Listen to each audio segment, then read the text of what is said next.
कुछ जमाती लोग एक बस्ती में गए, तो रात में गश्त में निकले, एक बूढ़े मियाँ के यहाँ गए दावत देने के लिए कि चलिए जमात आई है नमाज पढ़िए। तो बूढ़े मियाँ बोले कि नहीं नहीं, नहीं माफ करा, यहाँ हमें जब भी नमाज पढ़ चाहिए नहीं, हमारे घर में कुछ ना कुछ भाजी या अलग में नमाज नहीं पढ़ी। ऐसा ऐसा नहीं बोलिए, वो लोग समझाए भाई, ऐसा ऐसा मत बोलिए भाई, नमाज तो अल्लाह के लिए, अल्लाह की इबादत है, अल्लाह के लिए पढ़ी जाती है। ए बाबू ए बाबू ए बाबू, अरे एक बैठाओ भाई, बाप नहीं लगा है उसको, जब ठंडी के टाइम से बेटा ए लग लो जमे तक बच्चा परेशान है, बहुत स्पीड में जा रहा है, जो जल्दी। एक जगह तकरीर कर रहे थे, नौजवान खड़ा हुआ, मैंने कहा क्या हुआ? बोला है बैठो। 10 मिनट का फिर खड़ा हुआ, मैंने कहा काहे परेशान है? बोले मौलवी साहब बहुत जोर लग लो। बोले बैठो, वो बैठ गया।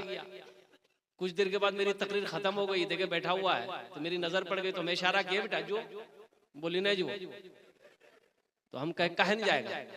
तो नौजवान बोला क्या करने जाएंगे? जो करने जा रहे थे वो यही होगी, अब जाने की जरूरत नहीं है। बसे जाओ भालो करे बसे जा, अल्हम्दुलिल्लाह। वो लोगों ने समझा भाई नमाज तो पढ़, अल्लाह का बंदा नमाज नहीं पढ़ेगा, ऐसी कोई तो बात कि नमाज पढ़ेगा तो तेरे घर में मुसीबत आ जाएगी, परेशानी आ जाएगी। अरे मुसीबत को अल्लाह दूर कर देगा, परेशानी को अल्लाह दूर कर देगा। बोले नहीं मौलवी साहब माफ करो।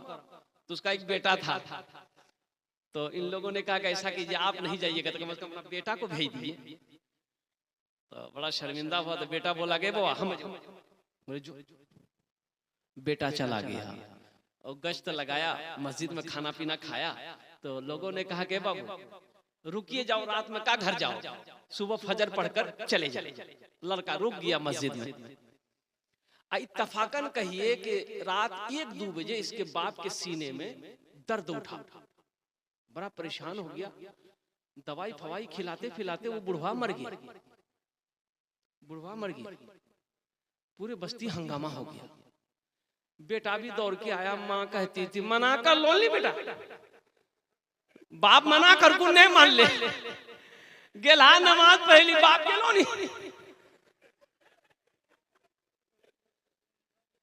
मरने वाला मर गया, कुछ दिनों के बाद घर में फाका कशी आ गया, इसलिए कमाने वाला तो मर गया। अब घर का खर्चा कैसे चलेगा? ये जवान बेटा खाली घूम रहा, दिन भर घूमता खाता। तो माँ बोलिए कि बेटा तू जवान है, जाके मजदूरी मेहनत मजदूरी कर, तू कमाएगा नहीं तो हम खाएंगे कैसे? हम बूढ़ी औरत दूसरे के घर में काम काज करके तुमको खिलाते हैं, तुमको शर्म नहीं है? बेटा बोला कि नहीं अम्मी हमसे नहीं होगा, काम धंधा नहीं होगा, तुमको कमाना तुम कमाओ। माँ कुछ दिन के बाद खिलाई, परेशान हो गई। बोले बेटा अब तुम्हारा खाना बंद कर देगा, हम तुमको अब नहीं खिला पाएंगे, तुम जहां मन हो तुम घर छोड़ के चले जाओ। तो लड़का बोला कि चिंता मत करो मेरी माँ, अब्बा चला गया ना, अब हमको लोटा पकड़ना ही पड़ेगा, तुम भी चली जाओगी। बेटा बोला कि अगर हम फिर नमाज पढ़ने चले गए तो तुम भी नहीं बचोगी। माँ बोले नहीं बेटा मत जोते, घरे में बैठी रहो, हम मैं क्या मैं वो तुरा खेले वो। नौजवानों नमाजों की पाबंदी करो, नमाज से अल्लाह खुश होता है, नमाज से अल्लाह राजी होता है। कुर्बान जाओ, अल्लाह से कांटेक्ट करना है, अल्लाह से अगर गुफ्तगू करनी है, अल्लाह से अगर बात करनी है तो नमाज में खड़े हो जाओ, नियत बांध कर खड़े हो जाओ, सूरह फातिहा की तिलावत करो, कुरान की तिलावत करो, ये अल्लाह से गुफ्तगू होगी, अल्लाह से बातें होंगी। और कुर्बान जाओ, कौन नहीं चाहता है कि हम अल्लाह से बात करें, हम अल्लाह से गुफ्तगू करें। कुर्बान जाओ नौजवानों, नमाज तो नवाजना चाहती है, नमाज तो देना चाहती है, नमाज कुछ मांगती थोड़े। इंशाल्लाह पढ़ेंगे, अल्लाह हमारे नौजवानों को पक्का सच्चा नमाजी बना दे। ऐसा नमाजी नहीं। एक आदमी दिल्ली से आ रहा था, सीमांचल पकड़ना था, टिकट है नहीं, तो बगैर टिकट का ट्रेन में चढ़ गया, सोचा के टीटी आएगा समझ लेंगे, और ट्रेन खुल गई। कुछ देर के बाद देखा टीटी आ रहा है, तो आदमी था बिहार का, बड़ा चालाक चतुर आदमी, होशियार आदमी, बोला अच्छा आने दो टीटी को। टीटी आ रहा था, ये बैग खोला, चादर निकाला, एक चादर बिछाया, नियत बहाना, अल्लाहु अकबर। टीटी आके बगल में खड़ा हो गया कि सलाम फेरेगा, टिकट लेंगे। कनखी से देख लिया कि टीटी बगल में खड़ा, बस नमाज को लंबी कर दिया। फिर सलाम फेरा, फिर नियत बांध लिया, अल्लाहु अकबर। टीटी को ये मौके नहीं देता था बोलने का। टीटी भी बड़ा जिद्दी था, पलथी मार के बैठ गया, बोला हमें समझी गया तोर पास टिकट नहीं ते हमरा नहीं जाने, हम अलग टीटी बड़ा हट के हम टीटी हैं, लेकिन जब तक हम टिकट नहीं लेंगे तब तक हिलेंगे नहीं। पढ़ो तुम कितना नमाज पढ़ते हो। ये भी बिहार का था, दिले दिल सोचा कि तुम भागोगे कैसे, हम जानते न है। ये नौजवान सलाम फेर कर खड़ा हुआ, जोर से बोला नियत करता हूं मैं 200 रकात नमाज की, दिल्ली से लेकर पटना तक, अल्लाह अकबर। टीटी भागी, बोली ते नमाज पढ़ते रहो तो टिकट नहीं लो, नमाज माफ, टिकट माफ छूतो।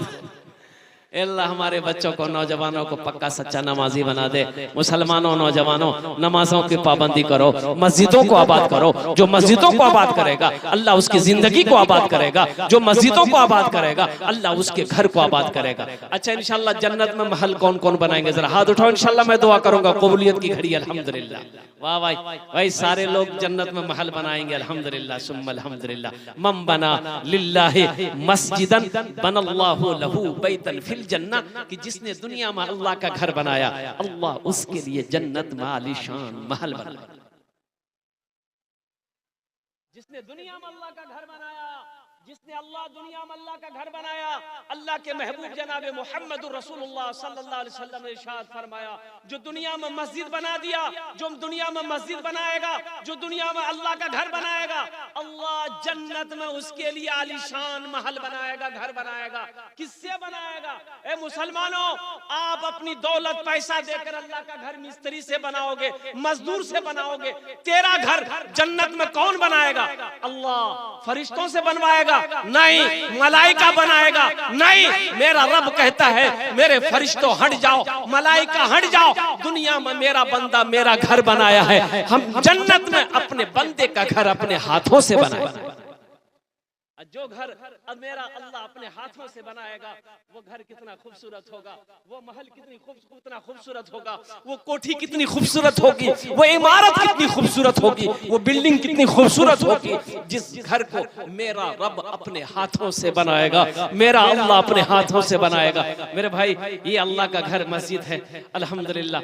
आपने वादा किया है कि इंशाअल्लाह हम अल्लाह का घर बनाएंगे, जन्नत में महल बनाएंगे। मेरे भाई, आज दौलत अल्लाह ने दिया है, खेती का मालिक, माल सोने का मालिक, चांदी का मालिक अल्लाह बनाया है। जिंदगी का क्या भरोसा, मर जाओगे, मर जाओगे।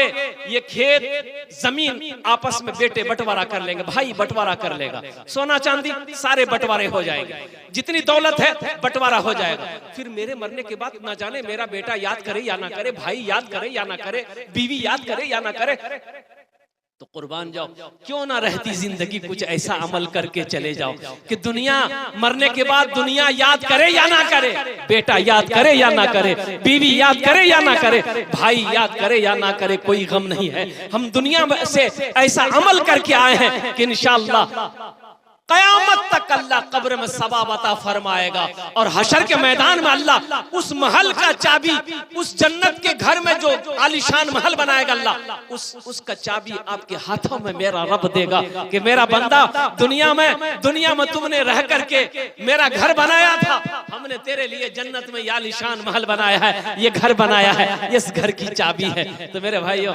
कौन मुसलमान नहीं चाहता है कि जन्नत में मेरे महल का चाबी अल्लाह मेरे हाथों में दे? तो उसके लिए अमल करना होगा। दुनिया में अल्लाह का घर बना दो, अल्लाह तेरा घर जन्नत में बना देगा। इसलिए ये इतना बड़ा मजमा है माशाअल्लाह। मुझे 5 आदमी चाहिए, है कोई पहला सखी, है कोई अल्लाह का चहीता बंदा, नेक बंदा, प्यारा बंदा, अपने माँ बाप की सालो सवाब की नियत से 5000 रुपए देने वाला पहला कोई आदमी तैयार हो जाए इंशाअल्लाह। ओनार जो ने आमी 10 दुआ करे तो वो अल्हम्दुलिल्लाह 10 दुआ मैं उसके लिए करूंगा। है कोई पहला